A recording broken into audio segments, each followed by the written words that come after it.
आनंद जी, एक बहुत बढ़िया फैसला आया है सुप्रीम कोर्ट से कि भाई हम विधायकों को, मंत्रियों को रोक नहीं सकते, अभिव्यक्ति की आज़ादी है। और उसके बाद अनुराग ठाकुर मुस्कुराए होंगे कि देखो अब तो मैं नारा और लगा सकता हूँ, बाकी नेताओं को थोड़ी आज़ादी मिली होगी। क्या खुद खुद मंत्रियों को अंदर से नहीं आता कि इस तरह के नारे, कम से कम मिनिस्टर हो, कैबिनेट मिनिस्टर हो, कुछ तो शर्म करो। लेकिन बे बेशर्मी के रिकॉर्ड हर राज्य में अलग अलग जगह से रोज फूट रहे हैं। अब इस फैसले के बाद क्या चीजें और बढ़ेंगी? मैं तो एक तो पहली बात संजय जी ये बता दूं, शायद उस जो फैसला आया है उस पर एक चीज ये हो जानी चाहिए थी। ये फैसला लागू हो रहा है हिंदुओं के ऊपर, वो मुसलमानों के ऊपर नहीं है, क्योंकि अगर आप मुसलमान हैं तब तो आप कुछ भी हो आपके ऊपर वो ये सब चीजें लागू नहीं होंगी। तो पहली चीज तो ये आजम खान का हम यहाँ देख ही रहे हैं जो हाल किया जा रहा है, उनके फटाफट 24 घंटे के अंदर सब कुछ चला जाता है। खैर, मालूम नहीं संजय जी, आपका मैं एक चीज नहीं जानता हूँ, आपका गांव से कितना ताल्लुक है। मेरा गांव से ताल्लुक है, और मेरे घर में मतलब ट्रेडिशनल खेती होती थी, जमींदारी वाली। तो कुछ लोग ऐसे रखे जाते थे जिनका काम ही है गाली देना। अपने मुंह से क्यों गाली? वो आएगा 2-20 गाली उसको, 4 थप्पड़ उसको, 1 लाठी उसको, और फिर हम पंच बन के उसका तो अच्छा, यहाँ पंच बनने की भी जरूरत नहीं है, क्योंकि यहाँ जो आपकी आपकी शिकायत करने आएगा उसको 2 लाठी और मारेंगे आप। तो इसलिए ये एक बहुत ही feudal way of administrating village था। ये मैं अपनी आंख के सामने देखा हूं, मैं इसको इसको स्वीकार करता हूं। वो शायद चीज अनुराग ठाकुर से कहलाया जाता है, और अनुराग ठाकुर को उसके बाद प्रमोशन भी दिया जाता है ये दिखाने के लिए सबको, क्योंकि वो स्टेट मिनिस्टर थे। तो ये विजिबल एक है कि अगर तुम इस तरह का कंडक्ट करोगे तो ये तुम्हें दिया जाएगा। लेकिन मैं अभी भी एक चीज से कन्विंस हूं कि ये जो पारितोषिक उनको मिला है, ये गाली देने के अलावा किसी और चीज के लिए मिला है। ये छोटे जो बाबा हैं उनको ठीक ठाक से रखने के लिए, उनको एक अच्छी जगह ले जाने के लिए। जैसे जो मेरे टीचर थे, वो अगर मुझे कहीं अच्छा ले जाते, मुझे पढ़ाते, मुझे नकल कराते, फिर मेरा कहीं चोरी से एडमिशन करा देते, तो उनको मेरे माँ बाप भी कुछ ना कुछ ठीक से देते रहते गुरु जी को। तो ये गुरु जी की गुरु दक्षिणा है, क्योंकि गुरु जी जो छोटे साहब हैं उनको ठीक से रख रहे हैं, इंटरनेशनल लेवल पे ले जा रहे हैं, कहां कहां जाके वो आज दुनिया में खेल कैसे चलेगा इसको बता रहे हैं। तो मुझे ये लगता है कि ये लेस ऑफ गाली देना, मोर ऑफ वो गुरु दक्षिणा है। हैविंग सेड दैट, ये लोग इतने बेशरम हैं। मैं इस बात को इसलिए कह रहा हूं क्योंकि ये कहीं ना कहीं से, और मैं इसको नहीं कह रहा हूं आप जोड़ने की बात, ये तो गाली देने की बात है। कल एक बड़ा फैसला आया है मुंबई हाई कोर्ट से, लेफ्टिनेंट कर्नल पुरोहित को डिस्चार्ज नहीं मिला है। मालेगांव ब्लास्ट का जो आरोपी है, और वो भी मुख्य आरोपी नहीं है, वो 120 बी का 302 के साथ पढ़ा जाएगा, उसका आरोपी है। मुख्य आरोपी तो बैठी हुई है पार्लियामेंट के अंदर। और आप इस देश का, ये दुर्भाग्य है इस देश का, हेमंत करकरे जो एटीएस के मुख्य, जिन्होंने इस इन्वेस्टिगेशन को लीड किया था, उनका नेम शेमिंग की बात कर रहे हैं लोग। उनका उनको उस जिस व्यक्ति ने अपनी जान दे दी उस मुंबई, जब मुंबई पे हम आतंकी हमला हुआ था, उसको आज इन लोगों ने कितनी गाली दी है। लेकिन ये जब लेफ्टिनेंट कर्नल पुरोहित के ऊपर आया है, तो मुझे ये लगता है कि एक लैंडमार्क चीज है, और ये समाव हमारे डिस्कोर्स से निकला जा रहा था, इसलिए मैं जानबूझ के उसको डिस्कोर्स में लाया हूं। बिल्कुल ठीक है, मुझे बिल्कुल ठीक पता है। होना चाहिए कि उसका जो मुख्य आरोपी नहीं है, अब उन मुख्य आरोपी जी को क्या सजा मिलेगी, क्या इनाम मिलेगा, ये देखने वाली बात होगी। क्योंकि जो मुख्य आरोपी थे उनको तो इनाम अच्छा मिल गया है। अब वो शायद मंत्री बनने में कोई दिक्कत होती होगी, नहीं तो मंत्री भी अब तक बना दी गई होती, क्योंकि कर्नाटका में जाके जिस तरह से प्रज्ञा ठाकुर ने, क्योंकि ये काम अनुराग ठाकुर ही का नहीं है, ये प्रज्ञा ठाकुर जी भी वही काम कर रही है। प्रज्ञा ठाकुर जी क्या कर रही है, जिस तरह से जाके, अगर हम और आप जरा हम इस चैनल पे अगर ये बात कह दें तो सुबह तक हमारी आपकी गिरफ्तारी हो जाएगी। अगर हम कह दें कि यहाँ क्या रखो, चाकू रखो, नहीं रखो, तेज करो, धीरा करो, ये कौन सी बात आप कर रहे हैं? लेकिन किसी ने कुछ कहा, एक शब्द कहीं से इसका प्रतिकार आया। नए नए तरह के इस समय वो चल रहे हैं, राष्ट्रपिता हो गए। तो लेकिन मुझसे आनंद जी, प्रधानमंत्री जी का तो दिल दुखाता है इस तरह के बयान से। उन्होंने कहा भी था कि इस तरह के बयान जो महात्मा गांधी के उन्होंने दिए थे, तो प्रधानमंत्री जी का दिल दुखी हुआ था उनके बयान से। मैं इसको कभी दिल से माफ नहीं करूंगा, हाँ लेकिन फिर हाँ। इससे कहूंगा कि और दो गाली बेटा। मैं माफ नहीं करूंगा, लेकिन अपने पास रखूंगा। बगल में बिठा के रखूंगा कि और गाली देते रहो। तो ये बिल्कुल मिली-जुली कुश्ती है। इसमें कहीं आपको अगर किसी को ये गलतफहमी है कि नहीं ये तो थोड़ा, और जो मैं इसलिए कहूं, अगर कोई किसी को कह रहा है कि राष्ट्रपिता, तो अच्छे से अंदर से अच्छा नहीं लगता होगा कि आहा राष्ट्रपिता के साथ मुझे करा जा रहा। मैं सिर्फ कहना ये चाह रहा हूं, राष्ट्रपिता तो इस देश में राइट टू एक्सप्रेशन है, आप किसी को कर लीजिए। गोडसे को भी कुछ लोग राष्ट्रपिता मानते ही है ना इस देश में, और उनको उनको पद भी मिलता है, उनको पार्लियामेंट में भी बिठाया जाता है। तो ये सारा कुछ हो जाने के बाद ये मूल रूप से हमको और आपकी ही ये जिम्मेदारी बनती है कि जो इस तरह के लोग हैं, हम कुछ नहीं कर सकते हैं तो हम एक चीज करेंगे। अनुराग ठाकुर का जब ये आए तो आप उसको ऑफ तो कर सकते हैं अपना, कोई भी स्टेटमेंट आए, टीआरपी मत बढ़ने दीजिए, कहिए अनुराग ठाकुर का नाम अगर तुम लोगे, ये अपने आप ही टीवी वाले उनका नाम लेना बंद कर देंगे। दिक्कत क्या है कि ये जो जितनी ज्यादा जो गाली देगा उतने बड़े पद पे होगा। आप क्यों आप परवेश वर्मा को दे लीजिए, कभी वहां सूर्या जी को देख लीजिए, अब उनके पास तो नए नए तरह के इस तरह के लोग हैं ना, क्या क्या गाली देते हैं भाई।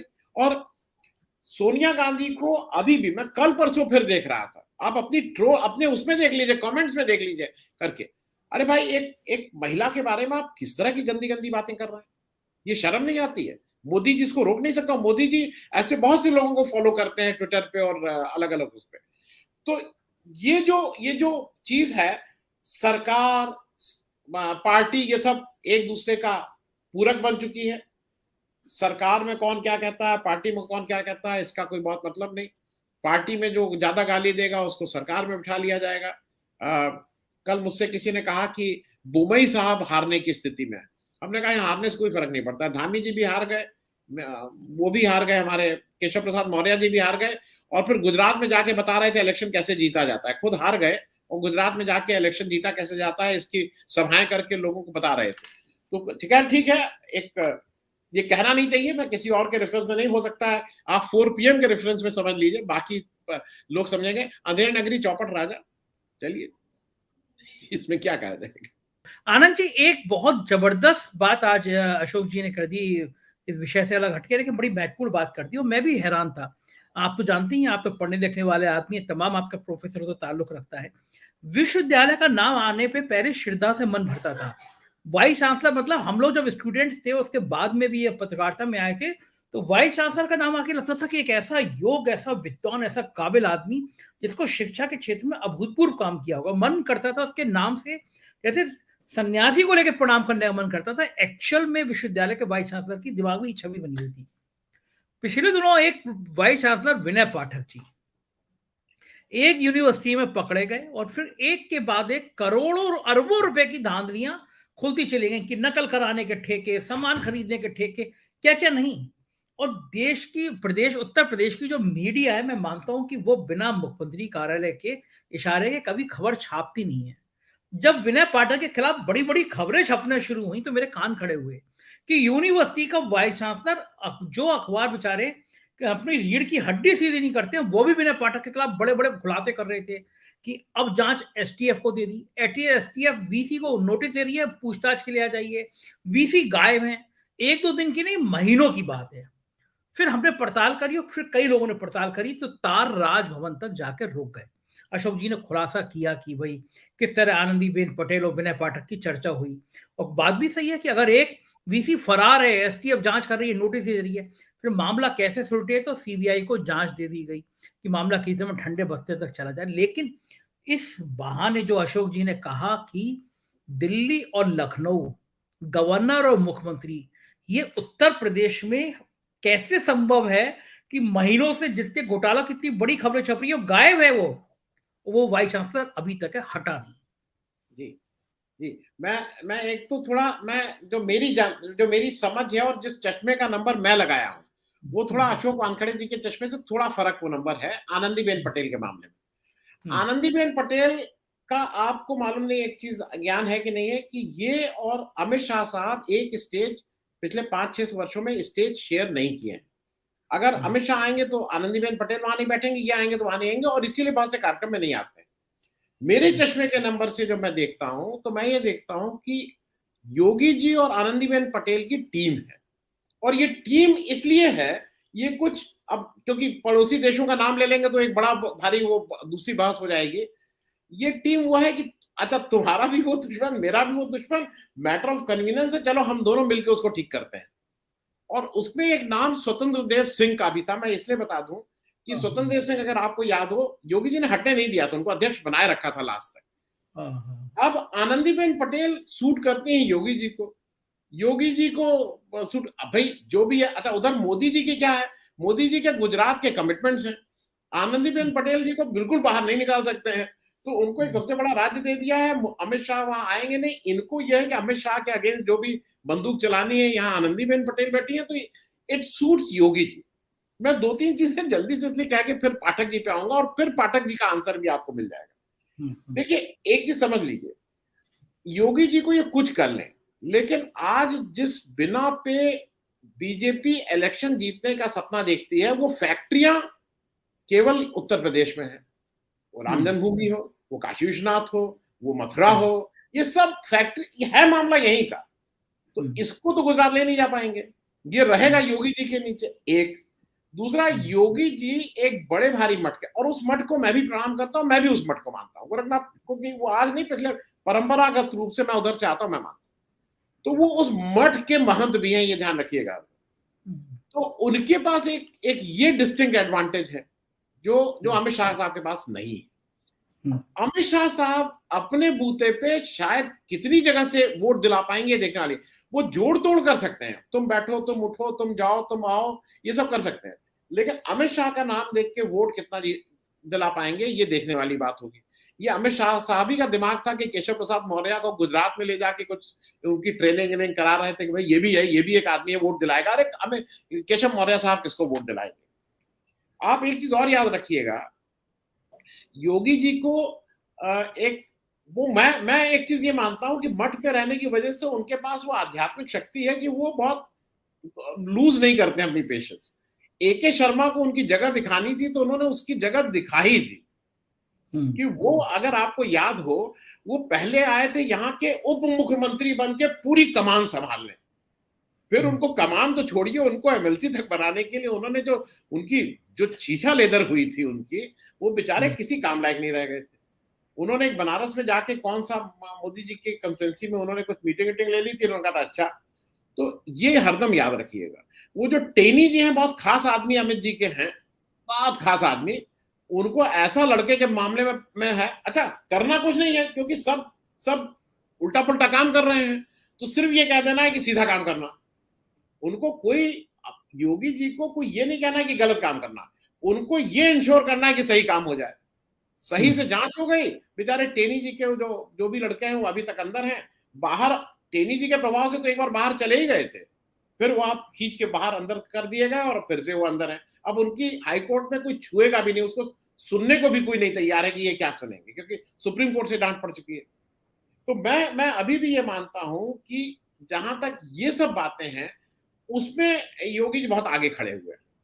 दूसरा, योगी जी अभी क्यों बोले कि मैं भी इस अपना हैट क्यों फेंकें? अरे भाई, जब खाली होगा अखाड़ा, तब ये पहलवान कहेगा कि मैं भी हूं। अभी क्यों बोले? अभी बोलने दीजिए, ताव देने दीजिए भाई, वो गडकरी साहब और अमित शाह साहब और सब लोग करें। लेकिन एंड ऑफ द डे मैं देवेंद्र फडणवीस की एक बात और कहूंगा, देवेंद्र फडणवीस का ये हश्र क्यों हुआ? क्योंकि उन्होंने गडकरी साहब के साथ जिस तरह का काम किया, ये हश्र तो होना ही था। योगी जी का हरदम ध्यान रखिए, उत्तर प्रदेश के जो भी हैवी वेट्स हैं वो योगी जी के साइड है। राजनाथ सिंह साहब योगी जी की किसके पाले में खड़े हैं? मतलब मैं इसलिए कह रहा हूं कि जो उत्तर प्रदेश के रेफरेंस में है, देवेंद्र फडणवीस के रेफरेंस में जो महाराष्ट्र के जो शक्तिशाली लोग हैं, पॉलिटिकली मैं कह रहा हूं, वो देवेंद्र फडणवीस के साथ नहीं खड़े हैं।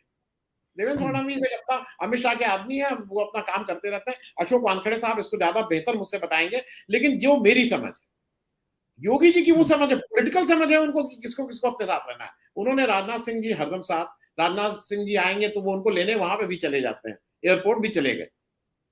तो मैं सिर्फ ये कह रहा हूँ, योगी जी नोस की वेयर किसको कैसे मैनेज करना है। अभी इट इज टू अर्ली।